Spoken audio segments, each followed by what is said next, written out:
Yeah, so I'm going to begin tonight with a reading, a familiar reading for many probably. This is from the Samyutta Nikaya, and it is the Dhammacakkappavattana Sutta, so the first turning of the wheel, the first sermon that the Buddha gave.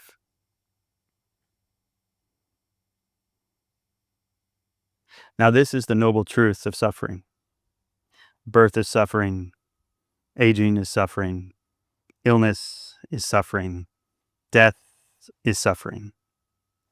Union with what is displeasing is suffering. Separation from what is pleasing is suffering. Not to get what one wants is suffering. And breathe the 5 aggregates subject to clinging are suffering. Now this is the noble truth of the origin of suffering. It is this craving which leads to renewed existence, accompanied by delight and lust, seeking delight here and there. That is, craving for sensual pleasure, craving for existence, and craving for extermination. And as most of us probably know, those are the first two of the 4 noble truths, right? The truth of suffering, the truth of the origin of suffering. And tonight, I wanted to talk a little bit about the second noble truth, but specifically I wanted to talk about craving. And so often when we talk about craving, I feel like we're actually talking about the first type of craving in that list of 3 types of craving that's in the sutta. So the sutta talks about craving for sensual pleasure, which we call kama tanha, and that's Kama, so it's not spelled like kama that we typically use. So kama tanha, craving for sense pleasure.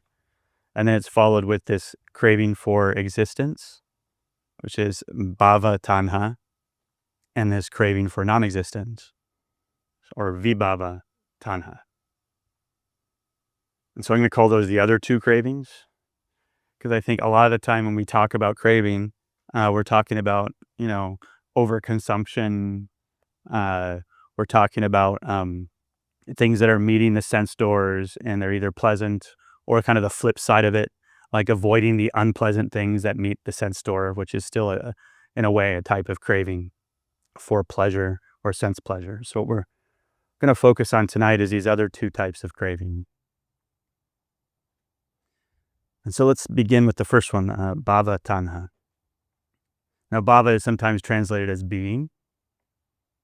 And it's the root word of, some of you may have heard the word bhavana, which we translate as cultivation.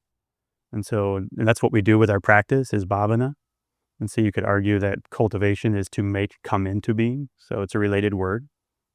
But obviously in the context of craving, it's probably not something we're trying to do. If anything, we're trying to cultivate away from the bhava tanha. And so it has this translation of craving for existence, craving for being. But if you go into some of the spaces online and look at the wisdom library, for example, it'll sometimes say craving for, and then in parentheses, eternal, in parentheses, existence. And so even though we translate it as craving for being, built into it is kind of this insinuation that the craving relates to being that is sustained, permanent, reliable, something like that, right? To our conversation we were having before we sat tonight, to a certain extent you could argue it's a craving for the selfing of ourselves and things in the world, right? The craving for things to continue. And it's kind of a subtle and not so subtle form of craving. In one sense, it might be the most dominant form of craving that we engage in. In another sense, it's so normalized that we don't think about it, right? We can typically tell when we're craving Netflix or craving food or craving all these other things, but we don't typically think of, say, the desire to have wealth in the spectrum of craving. We don't think of the desire to be a good Buddhist in the spectrum of craving. We don't think of all of these things that we want to be in life as somewhere along the continuum of craving. And those are the types of things that this bhava tanha is pointing towards. The most noticeable way we might notice it in life is actually in what it's rubbing up against, which is the fear of death. Uh, when our experience meets what the terror management theorists might call mortality salience, when something in our experience, some cracking open or obviousness of impermanence, of mortality, of death, of the precarity of life presents itself to us, and we may engage in more severe projects related to this type of craving for becoming or craving for being. The monk Ajahn Jitendriya calls this bhavatanha a searching force. He says that it's always looking to be something out of this sense of insecurity. In all of its desperation, searching for security or affirmation or approval, needing something concrete, something firm, something, and I'll say anything, to identify with. This is the force of bhavatanha. And so there's many ways we are trying to be or being. We might want to be, as I mentioned, wealthy. We might want to be athletic. We might want to be sexually attractive. We might want to be young again or stay young, whatever the thing is, And at root of some of these are perhaps healthy drives, right? Like maybe there's the desire to be healthy itself, right? Physically healthy, right? Maybe there's desire to be able to pay the bills and have a roof over your head and food on the table. These are all like kind of natural and what you would think of as probably wholesome, healthy drives, But in the context of our social environment, a lot of the times these become uh, uh, drives for achievement, or they become drives to accumulate. They might start out as healthy goals, and they might become what might be termed an obsession or a compulsion, or something that our entire sense of happiness depends upon or hinges on. So yes, we might want to become an awakened being, but is there a point at which craving for practice becomes harmful and produces a certain degree of suffering? Sure, maybe we want to be a supportive parent, but is there a line we cross when we're helicoptering or something, and we're actually creating more suffering in the world than we might realize? The philosopher Thomas Metzinger says that, and he talks specifically, interestingly, in a typical philosophy books, he talks specifically about this bhava tanha.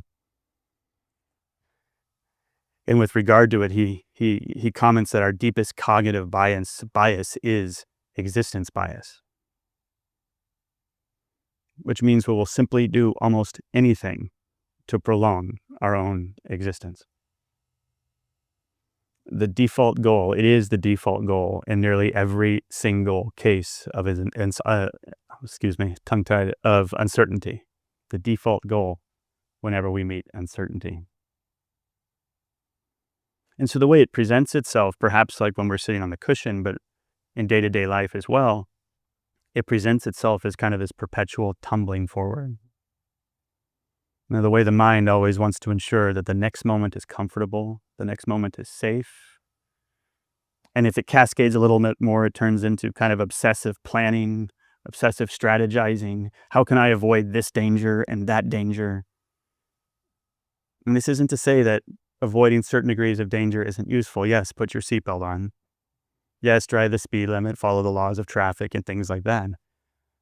But we've all probably done it ourselves. And I know people in my life who turn trying to stay safe into a mild obsession, such that it creates more suffering than anything else. My teacher, Matthew Brensilver, says that if we hinge our peace of heart and mind on ensuring security, we are in a very precarious position. And of course, this points towards the fact that everything that we cling to in life is danger. The Buddha tells us that everything is danger. Everything is, in fact, uncertain. everything is not on solid footing.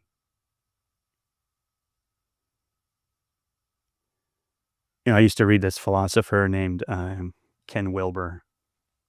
Um, he kind of went off the deep end a little bit later in his philosophical career, but he did a lot of pretty impressive things, at least in my view, early on.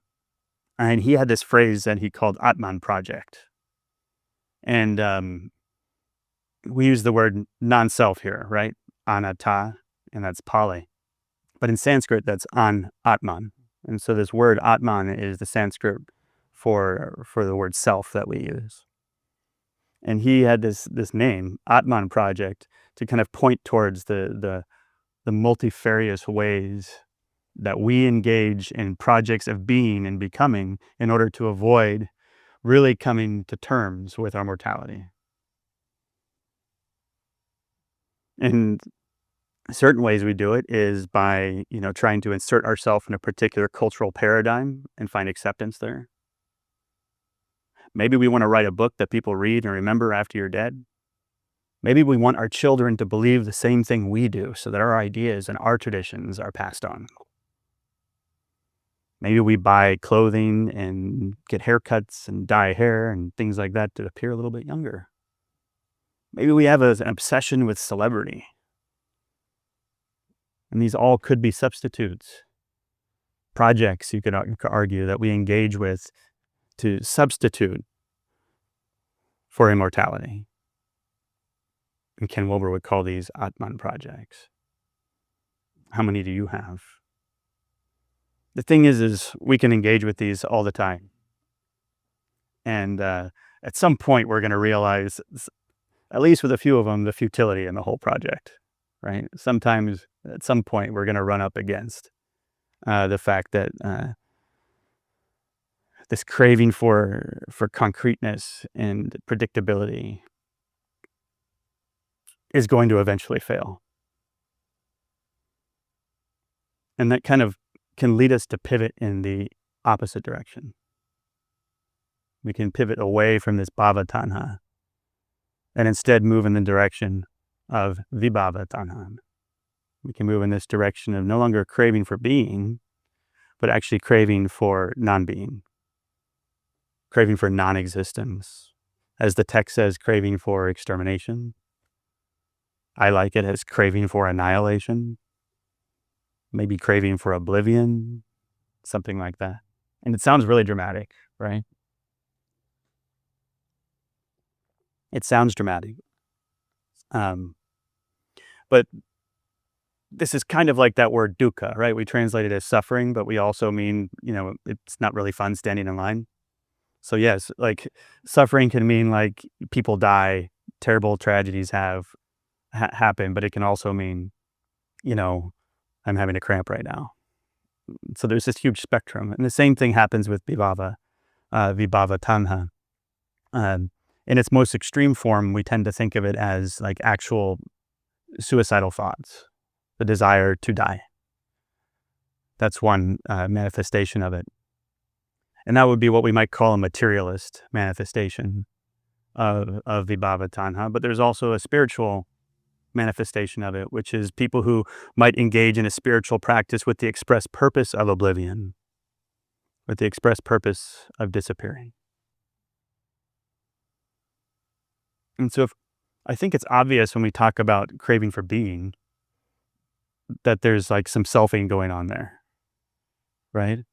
I want to be this, I want to be that. Maybe if I'm this person, people will like me. All these little forms of being we can engage in, but maybe it's not as obvious that vibhava tanha has some sort of presumption of self as well. Because the selfing that's happening is the presumption that whatever pain or suffering or futility is going to be endless and is permanent. And thus the craving is for a permanent end to that. And so this is from someone who most of you might be familiar with, Bhikkhu Analayo. And he's talking specifically about these different spectrums of craving for non-being in terms of materialist or spiritualist forms. The decisive factor that these different modes of craving share in common is the assumed sense of a self that lurks behind them. From a Buddhist perspective, all these forms of craving are but manifestations of ignorance, since however refined the experience they aim at may be, the truth of the matter is that there was never a self to be annihilated in the first place. Now we're talking again about like kind of the more extreme forms of this. In its lesser forms, it might show up as a desire to hide, a desire to disappear, a desire to not engage and withdraw from the world. Extreme forms of humiliation or embarrassment might initiate stuff like this. And I'm sure we have personality types where some people just don't engage with this kind of craving quite as much as maybe the bhava tanha type. Personally, like I have a history with vibhava tanha, you know. I don't know how much detail I want to go to with this, but there was a period of my life, really around the beginning of my practice when like I was in a very, very profound depth of suffering. Most of I was at the time that I'm speaking of, I was facing life in prison. My best friend was dead at his own hands. My then wife was leaving me. And yeah, it hurt. It hurt a lot. And I started to form this habit of mind, because not only had a close friend of mine had commit suicide, I started to see it happen regularly where I was living at the time. And what previously I hadn't really thought much about, suddenly this idea of the end of my own life felt like an option. And so when things got overwhelming, when I was facing this stuff, when things got overwhelming, I would imagine how I wouldn't actually have to serve the rest of my life in prison. I strategized ways that I would never have to actually serve the rest of my life in prison. I came up with plans, I had dates, I had ways, like the conditions that would allow this particular way of taking myself out happen. And I did this for a year and a half as I was facing that court case. And what happened is that eventually the pain of the loss of my friend, the pain of my then wife leaving me, and then the fact that I did not get life in prison allowed me to kind of pull myself out of some of the depths of that profound suffering. And as the years went on and my life got better, I still thought and I still responded to suffering in my life in the same way. And so you can fast forward 8, 9 years.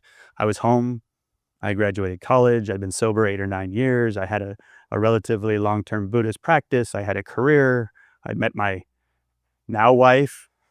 Like externally, the conditions were such that it wouldn't make sense for me to regularly engage with what we might term suicidal ideation, but nonetheless, there it was. We have this word in Buddhism called sankhara, right, which means kind of habit. I think it's directly translated as groove. And I had worn a groove. I had worn a habit in my mind with this type of craving, this type of thinking, this type of fantasy. And eventually found myself with a therapist who named it as a coping mechanism. She basically told me, look, life gets rough. You comfort yourself with the fact that this is your brain's way of saying, don't worry, it doesn't have to last forever. Don't worry. You can find an exit route if you need to.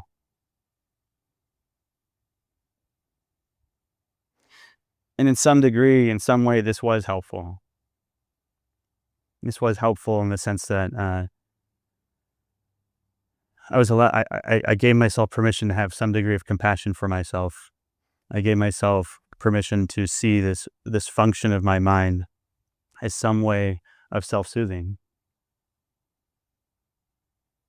But there's lots of ways that humans self-soothe that aren't necessarily like, uh, what's the word?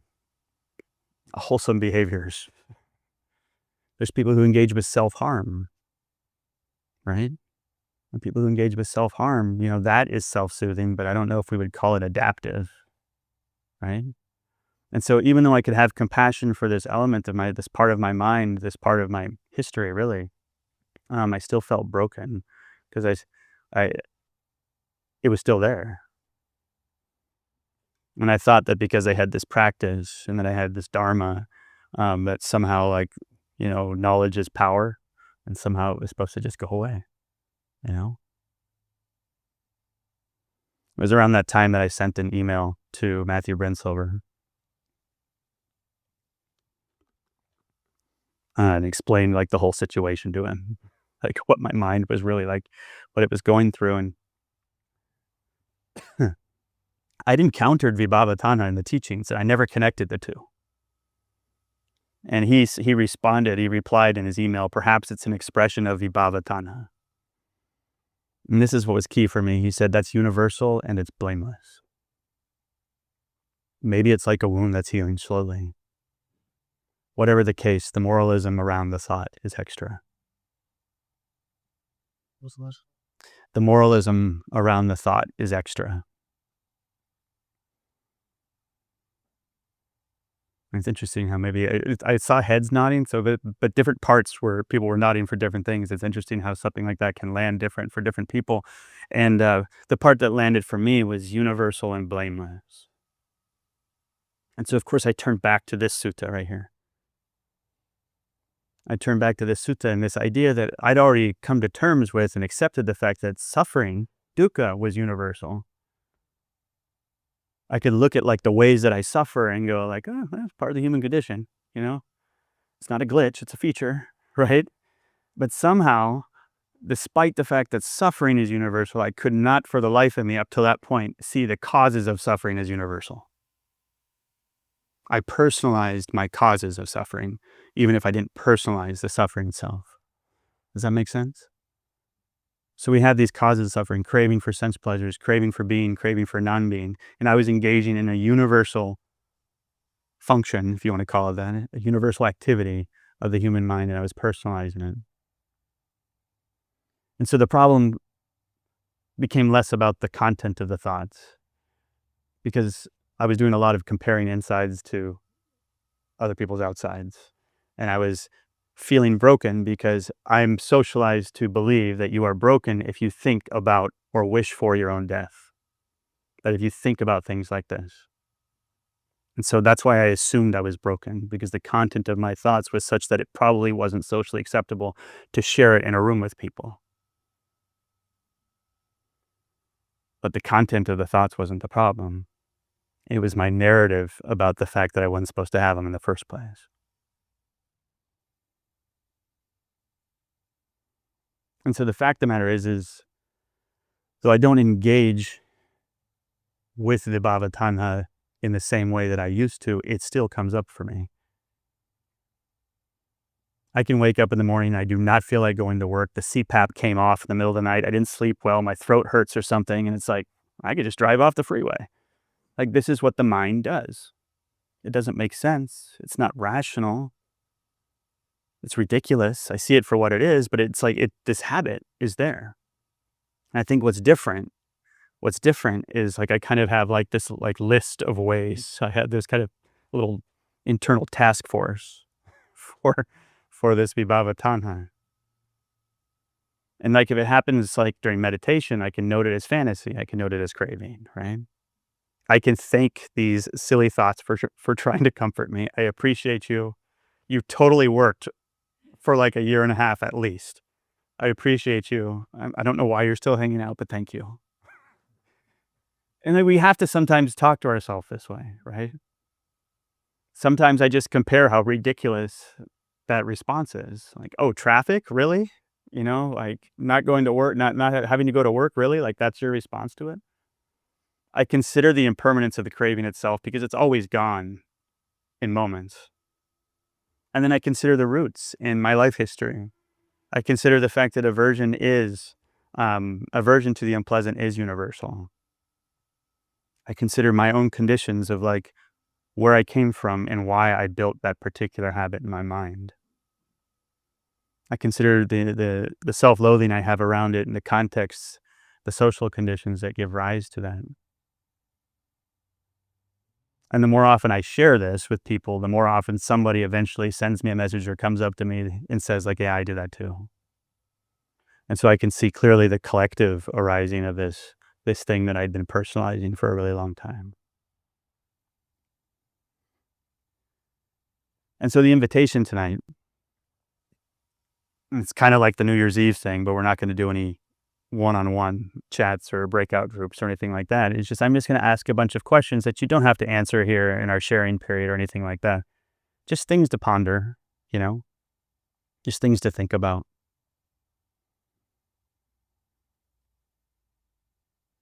And I'll start simple. In what ways do I crave or cling to being something or someone?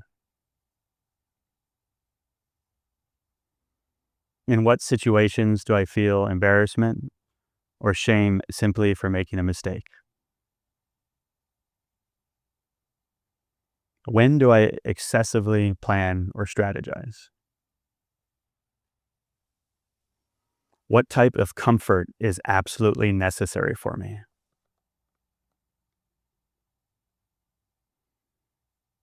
How might I avoid the notion of my own mortality?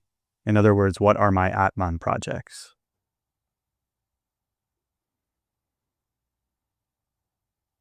When do I wish I could disappear? What situations? When do I want to withdraw? When do I want to become invisible? And back to the earlier question, which was more related to Baba Tanha about feeling embarrassment or shame for making mistakes. When does that spiral into immobility and then the desire to withdraw? Because sometimes the Bhava Tanha, the craving for being, can flip really quickly into the craving for non-existence when the goal isn't met. When we want to be something, the being thing doesn't happen, and I just might resort to, well, heck with it all, right? I don't want to be at all. And this one could be a curious one for some folks. What are my ultimate goals for spiritual practice? What am I actually after? And how might my wishes for invisibility or disappearing or annihilation be my own method of self-soothing?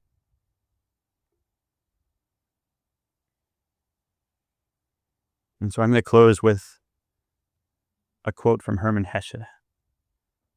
Anybody ever read the book Siddhartha?